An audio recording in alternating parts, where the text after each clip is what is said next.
Jordan Burke, your friendly neighborhood club fitter. So, coming to you from the Golf Lab here on the Marsh Driving Range. I want to talk to you about a couple new things that have come out. Might be summertime, things are a little bit slower, but we did get some new stuff in, and it's really, really cool and really interesting from a fitting perspective in terms of what we've got to offer and what we can do for you from a fitting capability. So, new irons from Titleist came out, the new T series. So there's the 100, the 150, the 250 now, and 350. And then they also have another one that we have, the fitting head called the 250 Star, which is the one that I'm really, really, really excited about.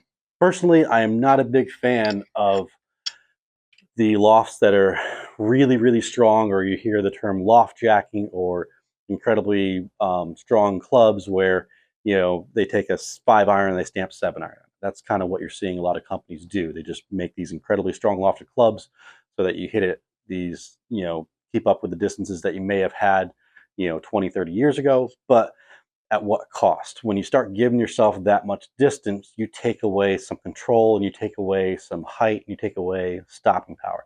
All these things make it really, really hard to play golf. So the big iron head that I'm really, really excited about is this 250 Star from Titleist. Loft-wise, the 250, the standard 250, is a 30-degree head. I think it's 30.5 actually. The 250 Star is the same exact head, it says 7-iron on it, but it's 35 degrees. Now, for those of you who are familiar with this, a 35-degree 7-iron is what was common probably right around the year 2000, 2010, even into the 90s. That was a common loft for a 7-iron. And nowadays, instead of it being at 35 degrees, most players' irons are sitting at 31, 32 degrees. So they're a lot stronger lofted, which means the ball goes further, basically about a club further.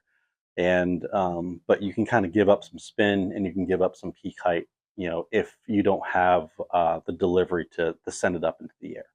So that is a head that I'm really, really, really excited about. The other exciting part about it, bear with me one second. Titleist sent us, whoops. So right back at it here. Titleist sent us some utility irons and some 4-irons that kind of match. I have 4-irons and 5-irons and 3-irons, but I just grabbed the bag of 4-irons here. But I have a T100 4-iron, I have a T150 4-iron, I have a T250 4-iron, and another utility driving iron here as well. So the cool thing they've come up with from a gapping perspective, and this is something that I've been using, I've been following, I've been preaching, and I probably have mentioned this to you before about how far the golf ball should go club to club. Well, you want to see about a 5-mile-an-hour bump in between golf shots. So let's say you're on the back of the range here using the Top Tracer technology, and you hit a 7-iron. The ball takes off at 100 miles an hour. Well, your 6-iron should take off at 105, your 5-iron should take off at 110, and your 8-iron should take off at 95. That's how it works. 5 miles up, 5 miles an hour down. So what we have here is I've got the 4-irons, I've got 5-irons as well. So let's say I fit somebody into a set of T150 Titleist irons. And then they're just like, give me 5 through pitch and wedge. And I'm like, well, hold up. Let's just take a peek at the 5-iron and see what happens. And let's say their 7-iron's taken off at 115 for a number to use. That means if we add our 5 plus 5, our 10 miles an hour difference between the 7-iron and the 5-iron, that means the 5-iron needs to take off at 125. So if 7-iron's 115, 5-iron's 125.